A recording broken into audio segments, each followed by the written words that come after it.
New Unearthed Arcana, 3 new classes, new spells, new feats, and psionics? If any of that sounds interesting, you're going to want to stay tuned.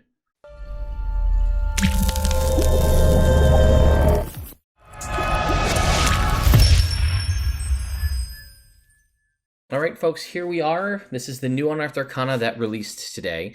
It is entirely psionics based, which is awesome, which further proves my point from earlier in one of my last videos, that yes, I think we are definitely going to be getting in early 2020 a source book containing, basically based on classes, giving us new classes, new spells, and new feats possibly. We'll talk about that at the end.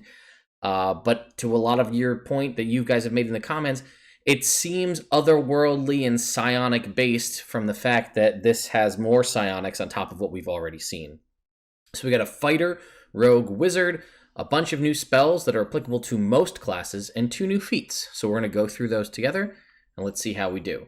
So first up, for the fighter, we have the Psychic Warrior. So at 3rd and 10th level, you're going to get one feature. Basically, you're going to get one at 3rd, and the other one you're going to get at 10th. You pick which order. When you finish a long rest, choose whether to augment your defenses or your strikes. This benefit lasts until you finish a long rest. Augmented Defenses is when you or a creature you can see within 30 feet of you takes damage. Use your reaction to roll a d10 to reduce the amount of damage taken by that number rolled. It gets improved at 10, my mistake. At 10, the die changes to a d12. Or augment your strikes once. It's only once during each of your turns, which is a disappointment as a fighter because you're going to be hitting a lot. But once during each of your turns, when you hit a creature with a weapon attack, you can add an extra d4 psychic damage. And when you reach 10th level, it goes up to a d6. So this isn't too crazy. I'd say, honestly, out of both of them, I think the reduction of the damage by a d10 to a d12 is pretty useful. Yeah, you can choose this benefit and last until your next long rest. So this is a great way to have reaction utility that you may or may not have as a fighter outside of opportunity attacks. It also works on your allies, and it starts as a d10 and then eventually bumps up to a d12, which is also a nice chance to get to use your d12s. Adding a d4 psychic damage is nice, but that's only once per turn. I mean, so is this. The defense piece is only once per turn, but the benefit is you can choose when you hit, so you could wait to save it until you roll a crit and then use it then. Sorry, dogs are running around in the background. That's just going to be how that is. All right, so sorry about that. Telekinetic Hand, also at 3rd level. You get the Mage Hand cantrip, which is great. I mean, no one's going to argue with the Mage Hand cantrip. It's a good thing to have, and as a fighter, you're typically not going to have access to it unless you're an Eldritch Knight. However, get this, even further, no components necessary, and you can make it invisible. So this gives you basically all the good benefits of the Mage Hand created from the Arcane Trickster, but you're a fighter. So that's cool. You've got your psionic armament, and then also this Mage Hand. It is intelligence-based, so if you're kind of getting the theme of psionics and how this is going to work for most of these, intelligence is going to become a useful and important modifier, which is something I agree, because I feel like intelligence as an ability score is pretty much undervalued entirely in 5th edition unless you are a wizard or one of the few subclasses that makes use of it. Again, another subclass, but still. Strength of the Mind at 7th level. As a bonus action, you can telekinetically lash out at a creature you can see within 20 feet. They must make a strength saving throw. The DC is 8 plus your proficiency bonus plus your intelligence modifier. Again, intelligence-based. On a failed save, they take 2d6 force damage plus your intelligence modifier. So that's nice. You're going to get the boost there. And are telekinetically moved 15 feet directly toward you or away from you. You get to decide. On a successful save, it takes half as much damage and isn't moved. You can use this feature a number of times equal to your intelligence modifier, and you regain all expended uses rather when you finish a long rest. So I like this ability. I'm not keen on it being long rest. I get that this is kind of being more spellcastery, but one thing we talk about a lot when we do any of the fixing videos or things related to fighter, one of the things that makes fighter, I'm not going to say completely unique, but one of the things that makes fighters kind of fighters is their stuff comes back on a short rest. Action Surge, Second Wind, a lot of those kind of features, Battle Masters, Superiority Dice, I could go on, but, these things come back on a short rest. So these are abilities that you have. So this being, and don't get me wrong, I'm not saying that new abilities that come later in this class shouldn't be long rest, because I would say that there are some that do belong in the long rest category. However, I think that this one isn't strong enough to be long rest recharge only. So it's a bonus action, which is nice, which means it does still work in conjunction with all of your attacks as a fighter, 3 or more depending on where you're at, plus action surge. And it only works out to 20 feet. So it's going to do some damage. It is half on a success, which is nice. And it's either going to pull them 15 feet towards you. So this could be something maybe where you move and then they're still 20 feet away and then you pull them 15 feet towards you. So now you can hit them, pull them into you, do a little bit of damage up front, and now you can hit them. So that's a benefit. Or, there's obviously all the fun things where you could do where you could push them maybe off a cliff, push them into difficult terrain, into some sort of hazard or trap, push them in the way of the different enemy, into near one of your allies. It's only directly, though, so you're not really going to be doing too crazy movements. It's either going to be, away or towards. And it's 2d6. It is force damage plus your intelligence modifier, so it's not too bad.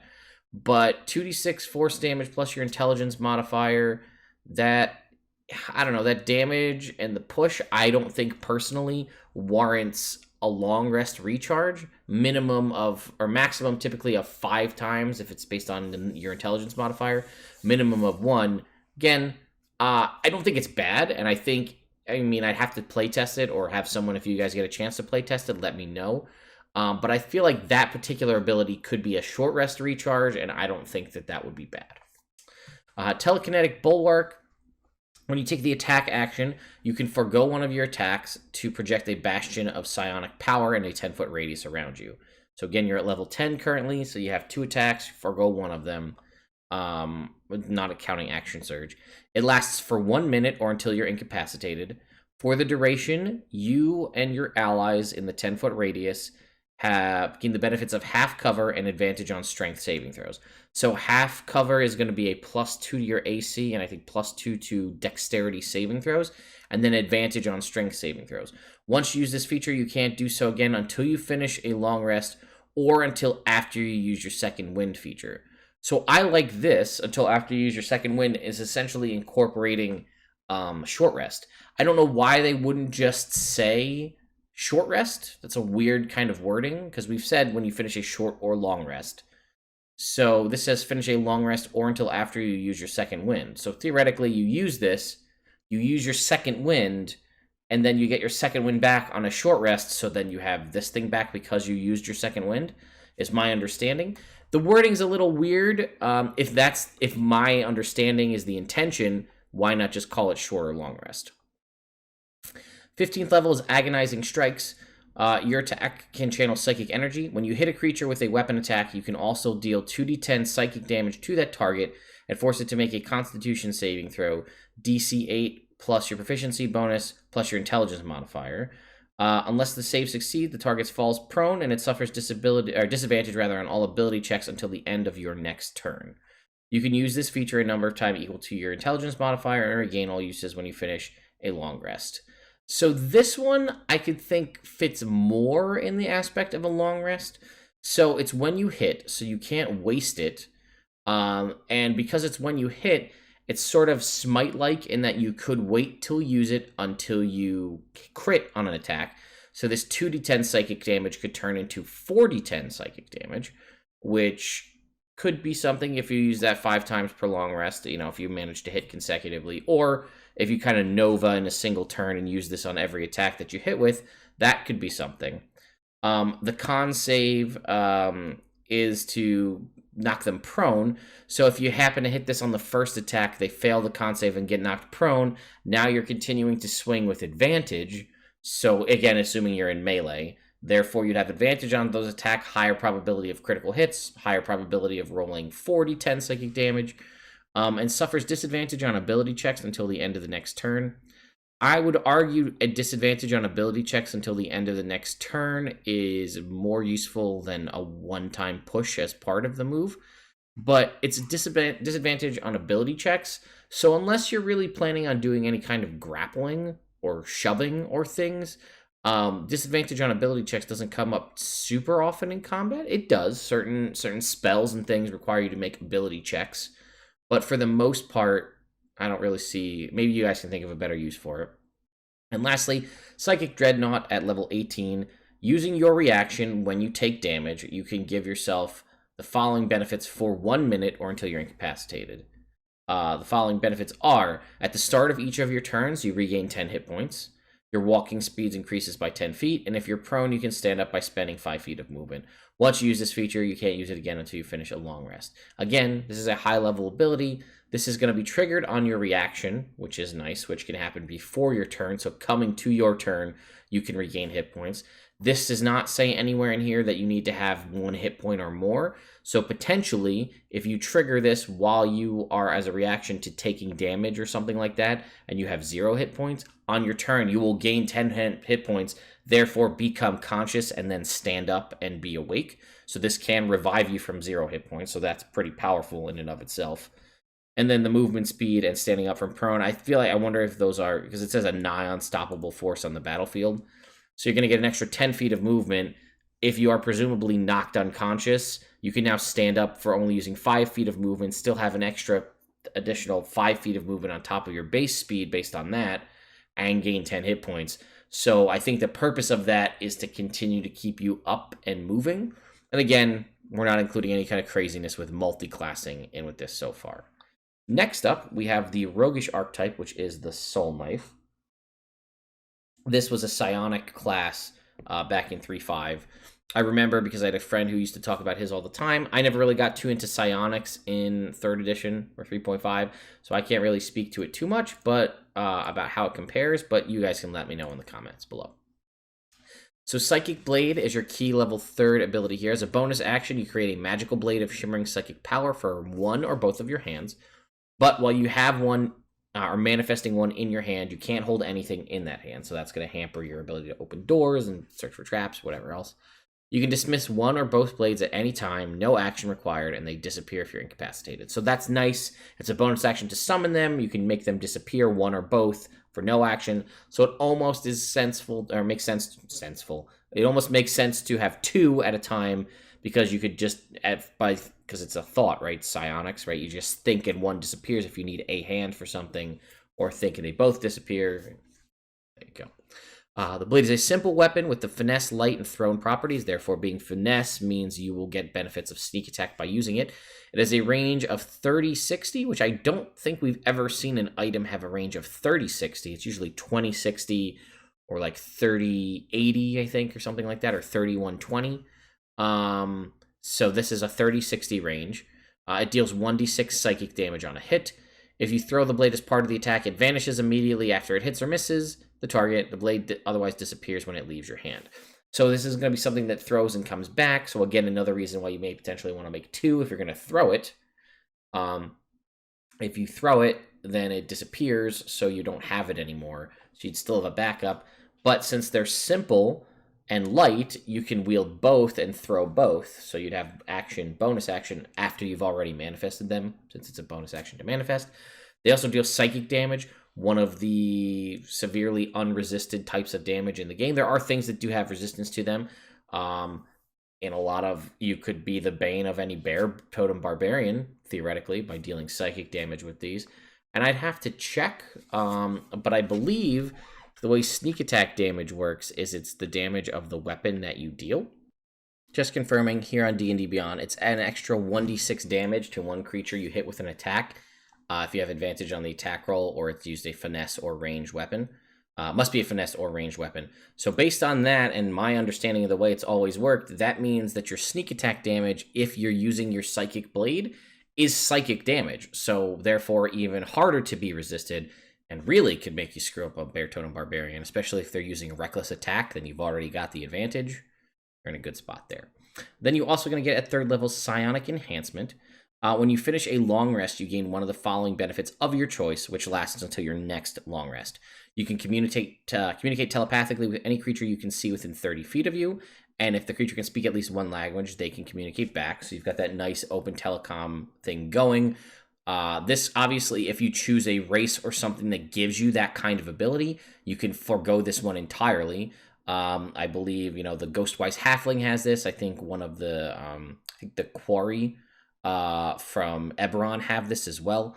So you could choose one of those races potentially, and then this ability, you don't even need to take it, and then could choose one of the other ones, which is increase your walking speed by 5 feet, which is never something bad, or your hit point maximum, and I really like this, your hit point maximum and your current hit points increase by an amount equal to your intelligence modifier plus your rogue level, which is nice because, again, you're going to see the investment for intelligence modifier here as well, but your rogue level is always going up, so you will always get more hit points. This is essentially giving you +1 hit point per level as you level. That plus whatever the static number is for your intelligence modifier, which in theory is going to make you have, if you do that, your hit points are going to be 5, if you're using the standard and not rolling, 5 for your D8 plus this 1 plus your constitution modifier per level plus that. So it's essentially going to almost make it like you have a D10 hit die as a rogue, which is pretty sweet. Even though you may not be getting into the fray as much, an extra potentially 25 hit points for a 3rd level feature, when one of the features you may not even need because your race gives it to you already, has a lot of use. And I think that's probably be the one that I would take, unless you know you're going to need to get extra movement. Then you could choose to take that walking speed feature. But again, you have that option after every long rest. You can change it as you see fit. At level 9, you get Terrifying Blade. When you damage a creature with your Psychic Blade, you can force them to make a Wisdom saving throw, DC 8 plus your proficiency bonus plus intelligence modifier. On a failed save, they're frightened of you until the start of your next turn. On a successful save, they aren't frightened and they're immune for 24 hours. So this is great because it doesn't require you to do anything. It's just whenever you damage them with your Psychic Blade, which is why some of the stuff I was talking about with the fighter I thought was kind of weird that it was long rest, because Terrifying Blade, Frightened's a pretty powerful condition. It's not the end-all, be-all, but it's anytime you damage them. Yes, you're only going to probably have 1 or maybe 2 attacks with a bonus action as the Soul Blade, or what is this, a Soul Knife?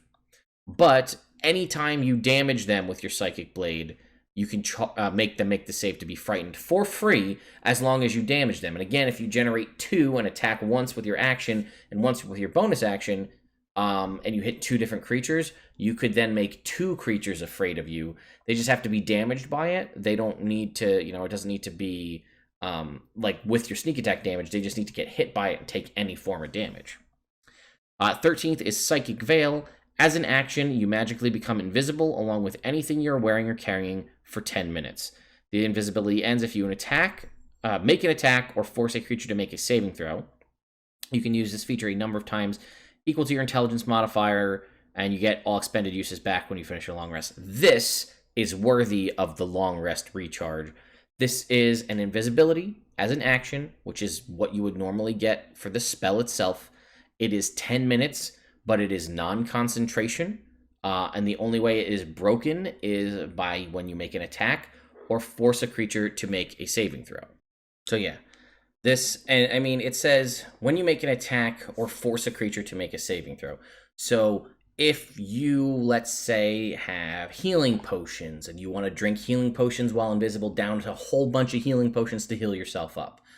If you have access to some kind of healing magic from a multi-class, from an item, from something like that that lets you heal yourself, lets you heal your allies, lets you buff your allies in some way, you can do all of that while invisible and it doesn't break it. And again, it's 10 minutes. So that's a long time. That's the length of any combat you're ever going to have. This is useful enough for adventuring. It's intelligence modifier times per long rest.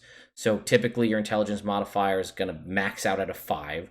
So that's theoretically 50 minutes if you were to use them consecutively back to back to back, right? 50 minutes of invisibility, non-concentration, that doesn't break unless you do the attack or force an enemy to make a saving throw. That's useful. That's super useful. It's actually almost more useful than the invisibility spell, because not all the time, but I'm going to say a lot of the time in my experience when I've played a character and I've cast invisibility, it is very rare. I'm going to, again, caveating this heavily, but it is very rare that I use the entire hour of the invisibility spell. Usually, I'll use the invisibility spell to break into a location, to get something and get back out, to sneak past guards or sneak past something, but I very rarely am. Like, about 10 minutes worth of the invisibility is about what gets used, or you're going to use it in a combat to allow you to do some other things, to move around, to get enemy or allies back up, or whatever you can do. And again, it could be a healing spell if you have spells, because as long as it doesn't force the saving throw or count as an attack, you can still do it while invisible. A very powerful feature, a very great feature for anyone to have, but especially as a rogue, with all of these other cool abilities that you have, that's going to go a long way. And then lastly, we have Rend Mind here, which is as an action, while you have at least one blade manifested, you can force a creature you can see within 30 feet of you to make an intelligence saving throw, DC 10 plus your proficiency bonus plus your intelligence modifier. Interesting here, it's DC 10, not 8, which is what every other ability typically is when you have one of these. It's 8 plus your proficiency bonus plus your intelligence modifier. This may have been a typo, I don't know, but currently it states DC 10. If you are hidden from the target, like let's say using your Psychic Veil ability, it has disadvantage on the save. On a fail, the target takes 12d6 psychic damage and is stunned until the start of your next turn. On a successful save, the target takes half as much damage and isn't stunned. Once one of your psychic blades vanishes after you use this, and again, another option, minimum intelligence modifier times per long rest. This absolutely is an excellent use of intelligence modifier times per long rest, which is why I would go back and potentially argue again that the fighters kind of got shafted on the fact that their abilities, which are significantly weaker than something like this, are long rest recharge. Yes, I can hear your argument that fighters will get more attacks and they get access to more weapons, but rogues get a ton of stuff. You're going to get, at level 17, again, we're arguing level 17, so bear with me here, but at 17, your sneak attack is 96. You've already got reliable talent. You've got blind sight at this point. You've got proficiency in wisdom saving throws. You have expertise in a bunch of different skills at this point. You've got a lot going for you already. And now you have an ability as an action using your Psychic Blade, which is a level 3 ability you have, synergizing with your level 17 ability, which synergizes again with your Psychic Veil ability from 13, allowing you to be invisible to provide disadvantage on the saving throw. And you could theoretically argue that because your Psychic Blade needs to be manifested and your Psychic Blade vanishes after use, that this could theoretically be you damaging a creature with your Psychic Blade, therefore triggering Terrifying Blade as well.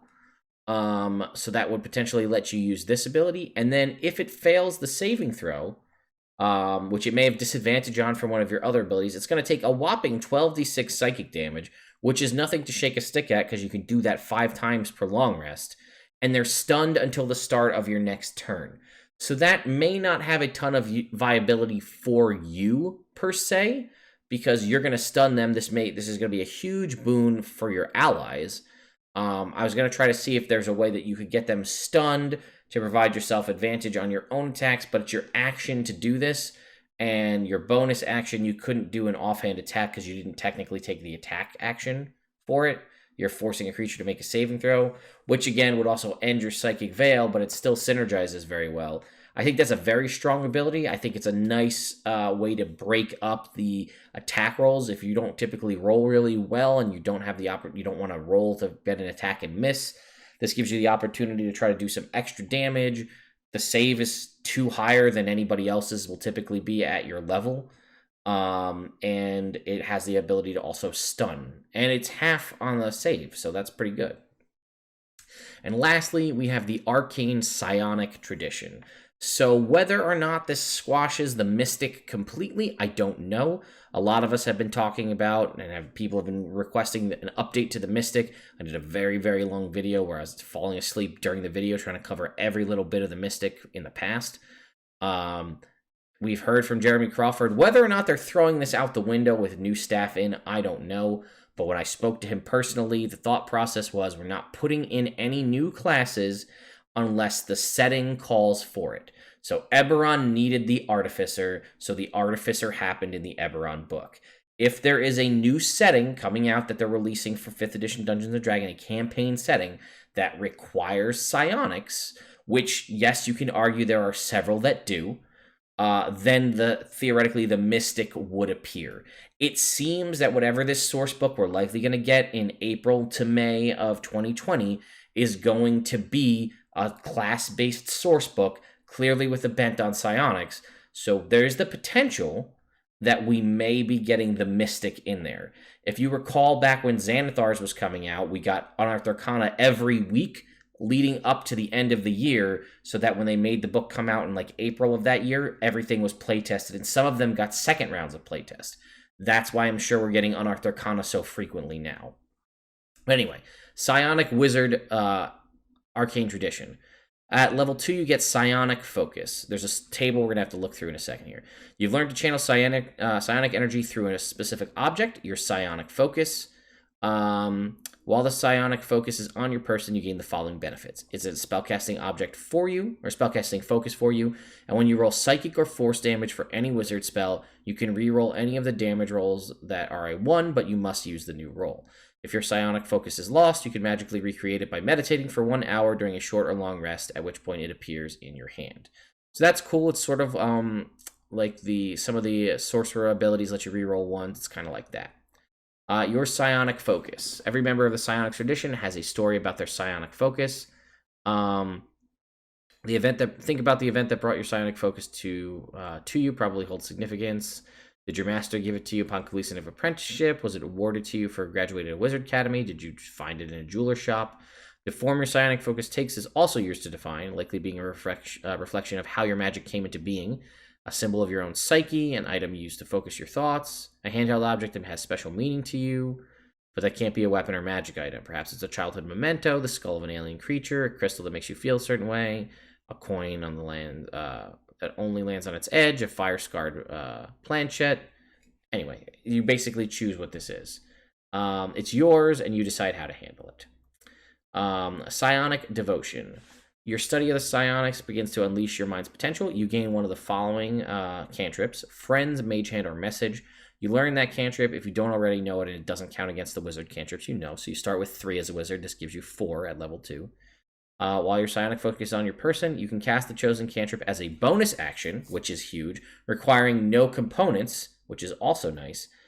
When it says no components, I will remind you that means not just material. People always think of components as material. When it says no components, that means no verbal, no somatic, or material. So you're not physically giving any indication away. Again, psionics is mind-based magic, right? So you're just thinking about it. You're not giving away any outside notification that you are casting the spell. Therefore, it is immune to counterspell, because there's nothing for anyone to know you are countering or know that you're doing anything to be countered. So for Friends, when the spell ends, the target does not become hostile to you. That's the biggest downside of the Friends spell, so that's huge. Mage Hand, you can make the Mage Hand invisible when you cast it, and controlling it is a bonus action for you. So this again gives you the benefits of the Arcane Trickster. Or Message, you don't need to point, again, because the pointing is the verbal or the somatic part of the component, or whisper your message out loud, which is the verbal component of the spell. So those are gone. So now your message is just a 120-foot beam from brain to brain. Well, actually, I guess they hear it out loud and they can respond to you out loud. That's still unclear. But you whisper your message out loud and point it, then they hear the message and then they can respond. I don't know if that means they respond in their head back to you, or you hear it in your head. That's not clear there, so I'm not really sure. That could use clarification. Okay, so then we have Thought Form at 6th level. While you are carrying your Psionic Focus, you can use a bonus action to magically transform your body into pure psionic energy. Transformation lasts for 10 minutes until you use a bonus action to assume your normal form, or you're incapacitated or die. While in the Thought Form, you are a figure of luminous psychic energy with your Psionic Focus hovering within. Your form can appear anything you want it to, which is cool, some flavor options, but is obviously magical. It's the same size as you and sheds dim light in a 5-foot radius. Any other equipment you are wearing or carrying transforms with you and melds into your Thought Form. You gain the following benefits while in Thought Form. Psionic Casting. When you cast a spell while in Thought Form, you can cast the spell psionically. If you do so, the spell doesn't require verbal, somatic, or material components that lack a gold cost. So now, again, similar to the cantrip, you are uncounterspellable, if you will. Verbal, somatic, or material components that lack a gold cost, because they put that in there because this would be a great way to multi-class to cast resurrection-based spells and avoid diamonds and the expensive components completely. That's not the case, but again, thoughts about the mind magic, it's psionic. Any spell you cast that fits in that, so basically as long as it doesn't have a gold cost, you can cast it with, I mean, you are clearly a glowing ball of psionic magic energy, so people know something's up, but they can't counterspell you if they don't know you're casting a spell. For those of you who don't know, when you cast counterspell, you are counterspelling the target, the person casting the spell, not the effect. So that's something I feel like a lot of people misunderstand. So if I'm 60 feet away from you and you're casting a fireball way over there, I don't counterspell the fireball spell itself. I counterspell you casting the spell. But if I can't see that you're casting the spell because you're not giving off any qualifier or notification, I can't counterspell it. That's why Subtle Spell for a sorcerer meta magic can be very useful, because it makes your spells undetectable. That's only one portion of that, by the way. And you gain resistance to psychic damage and bludgeoning, piercing, and slashing damage from non-magical attacks, which is a nice to have. You're a big glowing ball of magic energy. People are going to want to hit you now, and you get resistance to some damage types.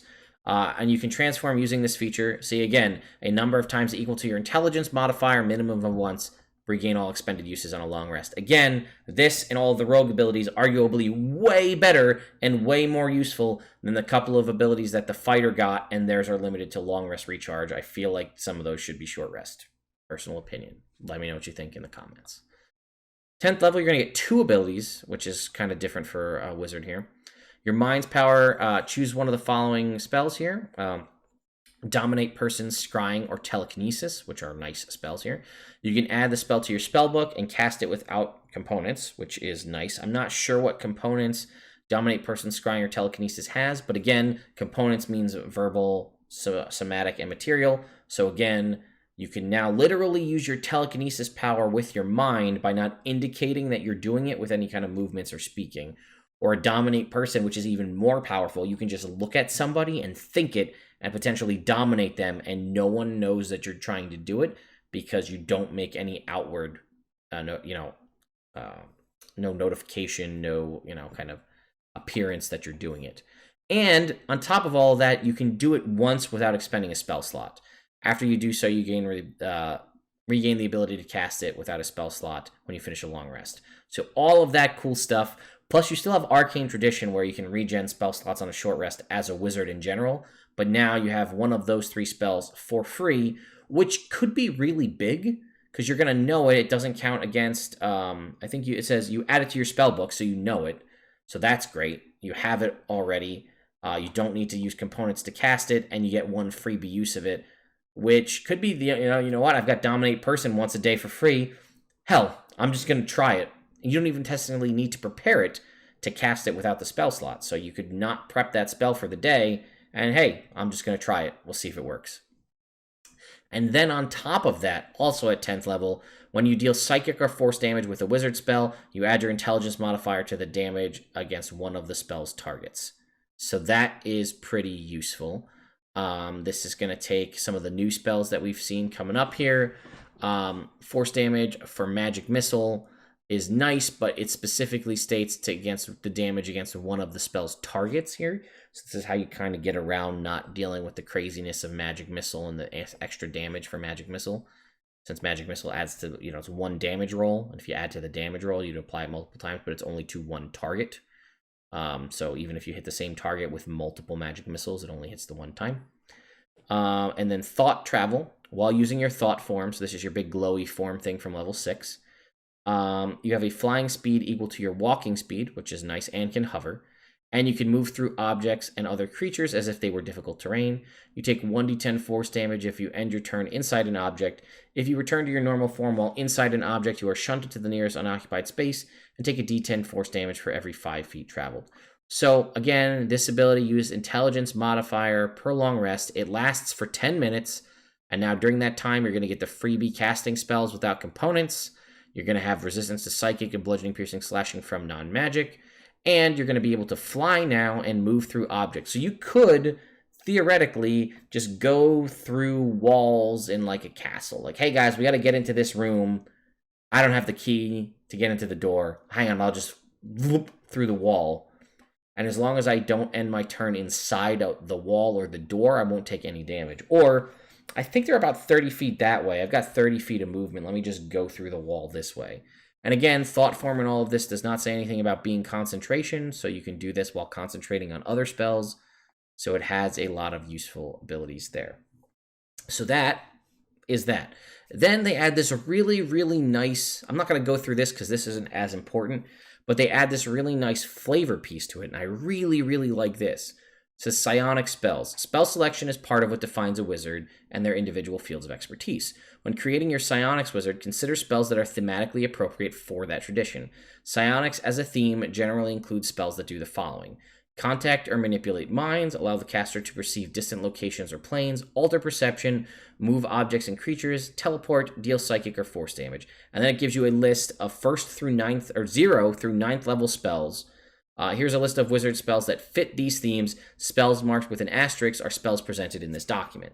So it gives you a list, like if you want to try to truly embody the Psionic wizard, here are a list of spells they would recommend you take. And this is great. Like, they didn't need to do this, but this is a really nice feature and section on all about the different, like how to keep your wizard thematic. And then you can see there are several new spells. And what's nice is that Bard, Sorcerer, Warlock, and Wizard get access to all of these new spells, which is awesome because Bards need more spells, as do Warlocks and Sorcerers to a lesser extent. So you can see we have one cantrip, which is Mind Sliver. We've seen that before. Second level, or first level, we get id Insinuation. Second level, we get Mental Barrier, Mind Thrust, and Thought Shield. Third level, we're going to get Psionic Blast. Fourth level, Ego Whip. Fifth level, Intellect Fortress. And sixth level, Psychic Crush. Mind you, it does list if they're enchantment, abjuration, or evocation. So theoretically, classes like the Arcane Trickster or the Eldritch Knight that get to choose from certain, wizard spell lists. These are on the wizard spell list now. So the enchantment ones could be taken by the Arcane Trickster without having to be their one non-tied one. Same thing with the Abjuration Evocation for the Eldritch Knight. So let's take a look at these spells. Ego Whip, which is a 4th level enchantment spell. It is one action with a range of 30 feet, verbal components, and concentration up to a minute. You lash the mind of one creature you can see within range, filling it with despair. The target must succeed on an intelligence saving throw or suffer disadvantage on attack rolls, ability checks, and saving throws, and it can't cast spells. At the end of each of its turn, the target can make another intelligence saving throw. At the end, mind you. On a success, the spell ends on the target. So I like this one. I don't know. I feel like it should do damage a little bit too. It's a pretty powerful ability, right? So it's only one creature and it has no upcast, no benefit for casting it at a higher level. So it's an intelligence save, which is usually not typically that good for people. Disadvantage on attack rolls, ability checks, and saving throws. And they can't cast spells. So that's sort of the qualifier. Like, disadvantage on those other ones is not something we haven't seen on other abilities and things before, but they can't cast spells. And then they basically, theoretically, if they fail, are going to blow a whole turn without the ability to do any of that. And then at the end of the turn, they get to try to make the save to break it. I'm not sure I would use this, but there's definitely opportunities as a sorcerer. If you could twin spell this, which you could, this could be huge, right? To hit 2 people with this, that would be a big use for Ego Whip. Or distance spell and jump it out to 60 feet. That could be pretty useful as well. Id Insinuation is our 1st level enchantment spell. One action, a range of 60 feet, verbal and somatic components, concentration up to a minute. You unleash a torrent of conflicting desire in the mind of one creature you can see within range, impairing its ability to make decisions. They must make a wisdom saving throw or be incapacitated, which is a pretty powerful ability. At the end of each of its turns, it takes a d12 psychic damage, which is not bad. Again, get to pull out those d12s. And it can then make another wisdom saving throw. On a success, the spell ends on the target. So it has to take, makes a wisdom saving throw or it becomes incapacitated once it's cast. So you can cast this on your turn. And then at the end of its turn, so it's currently incapacitated for the whole time till it gets to its turn. At the end of its turn, it takes a d12 psychic damage, and then it gets to try to make the save again. And then if it fails, it goes the whole next round of combat incapacitated. before that happens again. That'll also synergize nicely with some of the new abilities some of the new classes have, like the wizard that does extra damage when it deals psychic, things like that. Useful. Wisdom saves are more common. More things have a wisdom proficiency, a wisdom saving throw proficiency. But I think this could be a very useful one, even if you're not really trying to rely on it too much for the damage, but just for the potential of incapacitating a target for a whole turn with a first level spell. That could be pretty useful. Again, there are options you could possibly use for the other subclasses to provide, other disadvantages or things to make this harder for people to resist. But good overall. For example, if you are an Arcane Trickster Rogue, because this is an enchantment spell, and you're hidden and you're a higher level, the enemy would have disadvantage on the wisdom saving throw, therefore potentially keeping them incapacitated for longer. Intellect Fortress is a 5th level abjuration spell, 1 action, ranges self, verbal and somatic components, concentration up to 10 minutes. You create a faintly shimmering barrier of protecting psychic energy around you. For the duration, you have advantage on all saving throws. That's nice. When another creature that you can see within 30 feet of you fails a saving throw, you can use your reaction to allow them to reroll the saving throw. They must use the new roll. So it says when they fail the saving throw, so they're not gonna like screw themselves by re-rolling and doing worse. They have to fail the saving throw. This is kind of nice because it's going to give you potentially, as the warlock, sorcerer, wizard, some kind of sort of boon spell. It's going to buff you by giving you advantage on all saving throws, and it's also going to give you the benefit of helping your allies out by letting one of them reroll a saving throw. The only problem is it does use your reaction to do so, and as a lot of those, you have good reaction-based spells, whether it's Shield, Absorb Elements, Hellish Rebuke. I don't think I really like this spell that much, personally. Mental Barrier. I like this one because it's a new reaction-based spell. So 1 reaction when you're forced to make an Intelligence, Wisdom, or Charisma save. A range of self, components, verbal, duration 1 round. So you create a wall of looping repetitive thoughts to protect your mind. Until the start of your next turn, you have advantage on Intelligence, Wisdom, and Charisma saving throws and resistance to psychic damage. So the way I read this is you use it as a reaction when you're forced to make a saving throw, therefore giving you advantage on that saving throw for Intelligence, Wisdom, or Charisma, and giving you resistance to psychic damage for the 1 round. So it seems like, oh crap, I'm making a Wisdom saving throw. Wisdom's not my best stat. I'm going to activate Mental Barrier. It's a 2nd level spell, so it's a big investment, but the downside being if you fail a Wisdom saving throw, you're typically going to be convinced or dominated or suggested or whatever to do something you don't want to do. This gives you a potential option to beat it by having advantage. Mind Sliver is the cantrip. I believe this is exactly unchanged as it was. 60 feet, 1 round, verbal, 1 action, verbal component. The target must make an Intelligence saving throw. Unless the saving throw is successful, the target takes d6 psychic damage, and the first time it makes a saving throw before the end of your next turn, it must roll a d4 and subtract the number rolled. I think this is the same. It may have been changed. We'll check on that. And then it increases by a d6 as cantrips increase. So let's just jump over here to D&D Beyond and type in Mind Sliver and see. Mind Sliver. If rolled before the end of your next turn. Yeah, so it's the same. Okay. Mind Thrust is a 2nd level enchantment spell. 1 bonus action, which is a bonus action, so that's nice. Keep that in mind. 60-foot range, verbal and somatic components, duration 1 round. You propel a lance of psionic disruption into the mind of 1 creature you can see within range. The target must make an Intelligence saving throw. On a failed save, the target takes 3d6 psychic damage, and it can use its reaction only to dash or disengage on its next turn. On a successful save, the target takes half as much damage, and the spell doesn't limit its action. This one does have benefits if you cast it from a higher level. From 3rd level or higher, you can target 1 additional creature for each slot above 2nd level. The creatures must be within 30 feet of each other when you target them. So I really like this spell because it's a bonus action, which is rare. So this allows you to still cast a cantrip and then use this as a bonus action. If you are a class, like say a Hexblade or something that has some, the ability to do decent attacks, or a Valor Bard or whatever, you can do an attack roll or multiple attacks if you have 2 attacks, and then do this as a bonus action to potentially force them to run away from you on their turn. Probably going to use Disengage for them so they don't promote opportunity attacks, but maybe you have, what is it, Sentinel, where you can still hit them even if they, if they're running away and they disengage or whatever. So there's opportunities for you to really build this spell up to use it a lot. Originally, I did not like this spell because I was like, oh, like Shatter is way better than this. Or Dissonant Whispers is way better than this, and it's a first level spell, but I didn't realize that this is a bonus action, which makes it that much better, so I'm a big fan. Psionic Blast is a third level spell. Relive all of your Mind Flayer dreams here. One action, range of 30 foot, or self, but it's a 30-foot cone.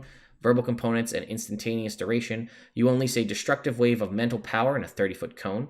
Each creature in the area must make a dex save, which I thought was kind of weird with a mental, psionic blast, but that's fine.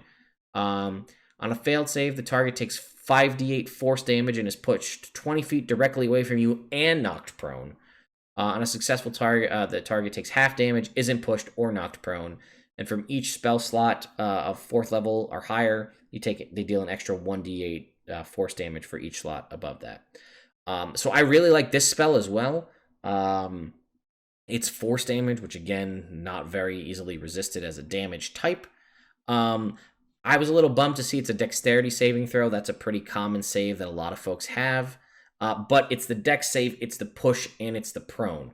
So potentially you could use this again to reposition your enemies, to push them off of cliffs, to push them into hazards, to push them closer to your allies, then knock them prone so the melee fighters can then go in and wail with advantage. A lot of good options for it, and it has upcast potential. So if you're using it as a warlock, you're not going to just be shafted by, casting it at 5th level and not doing anything different. At 6th level, a 6th level spell, we have Psychic Crush. One action, 60 feet, verbal and somatic potion, duration 1 minute. We'll talk about that. The target must make an intelligence saving throw. On a failed save, they take 12d6 psychic damage and is stunned for 1 minute. This is non-concentration, folks. On a successful save, the target takes half as much damage and isn't stunned. The stunned target can make an intelligence saving throw at the end of each of its turns, so again, the end. On a successful save, the spell ends on the target. So this is a very powerful spell. It's going to be psychic damage. It's intelligence saving throw. And if they're stunned for a minute and you don't have to concentrate. Stunned is a very powerful condition. They can't really do anything, and attack rolls against them have advantage. And then at the end of their turn, they get to make the save to try to break it. And then if that's the case, they're not stunned. But you're realistically going to get at least one turn with them completely stunned after they've taken 12d6 psychic damage, assuming that they fail. Again, a really good ability. If you have other abilities that can boost the damage or cause disadvantage, this could be very powerful. And lastly, we have Thought Shield, the 2nd level abjuration spell. Casting time is 1 action, range of touch. Verbal and somatic components, a non-concentration duration of 8 hours. For the duration, the target's mind can't be read or detected. Creatures can't telepathically communicate with the target unless the target allows it, and has advantage on saving throws against any effect that would determine whether or not it's telling the truth. So this is pretty good. It's kind of like a low-level glibness. It's kind of gets you around, helps you get around Zone of Truth. It gives you a little bit of non-detection. It's a pretty good spell for 2nd level. Again, I could see a lot of rogues taking this. Arcane Trickster rogues using one of their options to get this. I could see a lot of bards using this to get out of sticky situations, or the wizard or the sorcerer who may be the face of the party, perhaps, or the warlock, using these to help them lie their way through different things. If you can't, they can't read your mind, which is powerful. You can't be detected, which allows you to, sneak past scrying and things like that. And it's an 8-hour duration, which is nice. And then you can't, telepathic communication can't come in unless you want to have it come in, which is nice.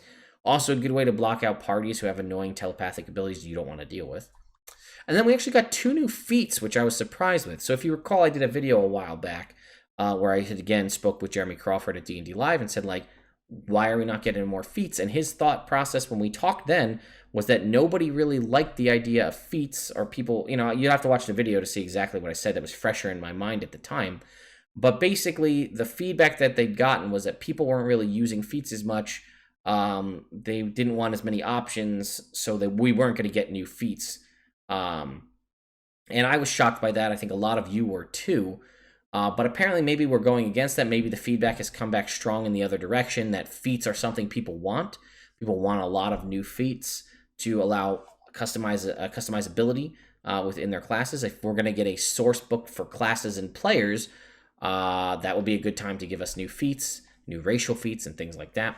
So these two feats, and coincidentally here, tying with the Psionic theme, give you intelligence benefits, right? So Telekinetic, increase your intelligence score by 1 to a maximum of 20. You learn the Mage Hand cantrip, which is great. You can cast it without verbal or somatic components, also fantastic. And you can make it invisible. So suck it, Arcane Tricksters. We get all the cool stuff that you get, except we don't get to do it as a bonus action. But get this, as a bonus action, we can shove people with our Mage Hand, which is kind of cool. So you can see, as a bonus action, you can try to shove a creature you can see within 5 feet of your Mage Hand. When you do so, they make a strength saving throw, but it is tied to your intelligence, which is kind of a bummer. I'll talk about that in a sec. DC 8 plus your proficiency bonus plus your intelligence modifier, or be pushed 5 feet away from you. Again, it's only a push. It's only a push of 5 feet, so it's not like a 10-foot shove. You can't shove them prone. And it's based on your intelligence, so there's a lot of cool new stuff for a lot of classes in here, but it's really only going to be beneficial if you have a decent intelligence score. So like if you're going to be a warlock or a wizard, a warlock or a sorcerer or a bard who wants to get access to Mage Hand that's invisible, that would be really cool for you to get it, but your intelligence score is probably not going to be your top ability score, so this may not be the one that you take, if that makes sense. So, you know, it's nice to be able to learn to get a bonus to 1 ability score for free. You know, you're taking the feat, you're going to get a +1 to the ability score. You're going to get a free cantrip that is non-detectable. It's invisible, and you still don't need to do the components to cast it, so no one knows. You're just like, magic hand, can go do whatever you want, and then could potentially shove people. But what's interesting is they don't know you cast the spell, and they can't see that you're controlling it, so you could potentially try to push someone, and they'd be like, what was that? You're like, I don't know what that was. What are you talking about? So that has a benefit. Or potentially, you know, if the scenario is right, this could be super beneficial to knock someone 5 feet away. Again, I constantly go back to like pushing somebody off a cliff or down the stairs or something like that. But if it's non-detectable by most people because you can't see it, this could have a lot of benefits.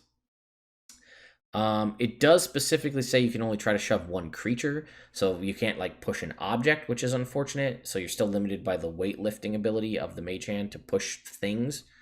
But still, again, you could send your thought basically created Mage Hand across the room to pull a lever, which could be pretty neat. And then lastly, we have Telepathic. Increase your intelligence score by 1. You gain proficiency in one of the following skills: Deception, Insight, Intimidation, or Persuasion.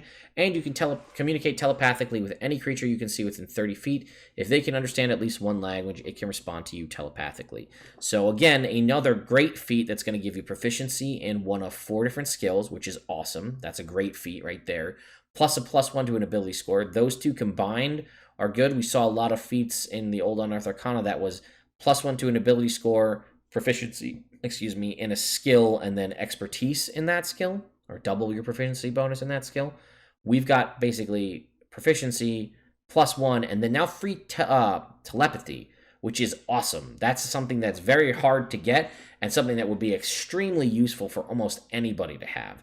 This is a great way for, again, if you want to be you could theoretically, as a party, all take telepathic, and then you can all have 2-way communication without anyone ever having to speak, as long as you're within 30 feet, and you'd be really great at sneaking into places if no one needs to speak out loud. So, anyway, guys, that is this new Unearthed Arcana, the psychic, psionic one about fighter, rogues, and wizards. I gotta say, I am super pumped about whatever this source book's gonna be. Again, I could be wrong about this, but I highly, highly doubt it. We saw a very similar pattern with Xanathar's when it released, Unearthed Arcana coming every week. This, it seems to be every other week or every 2 weeks we're getting a new Unearthed Arcana that's giving us new classes. Now we're getting new spells and new feats as well to playtest. I would love if any of you guys get a chance to go out and playtest. I realize I'm putting this video out on the day this released, so probably not going to have any playtests really at this point.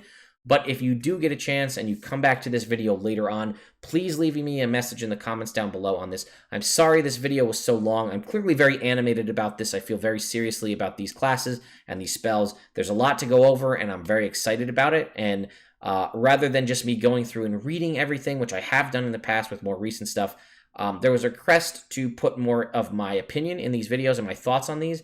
I usually do, but sometimes I try to keep the video shorter to just keep it more digestible for YouTube.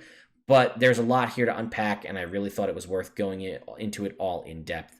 But let me know what you guys think. Do you like these longer format videos where I give you my opinion on everything as I go through it, or wait till the end to just give you a quick synopsis? But if you like this video and you like this kind of content, be sure to give this video a thumbs up and subscribe to the channel, ring the notification bell, all that fun stuff. I also do stream on Twitch typically every Monday, Tuesday, Wednesday. I was supposed to be streaming tonight on Monday, but, you know, parenting things got in the way, and then I wanted to make this video while it was still relevant. Tuesday nights I do stream gameplay. Wednesdays is typically where I build characters, although I have fallen off the wagon on that pretty hard, but work has gotten in the way of that as well. And then every other Sunday, my friend Celeste streams games on the channel. And this coming, or will be next week by the time you're watching this, will be PAX Unplugged. I will be there Thursday, Friday, Saturday, Sunday. A Nerd Immersion meetup is in the works. I'm thinking Friday, probably between 4 to 6 p.m. somewhere. Trying to figure out how I'm going to do that. I'm going to talk to the PAX folks tomorrow and see if I can't make that happen. More info to come. And also some giveaways coming to the channel. I'm probably going to film some stuff for it today. Thank you guys so much for watching, and I'll see you next time.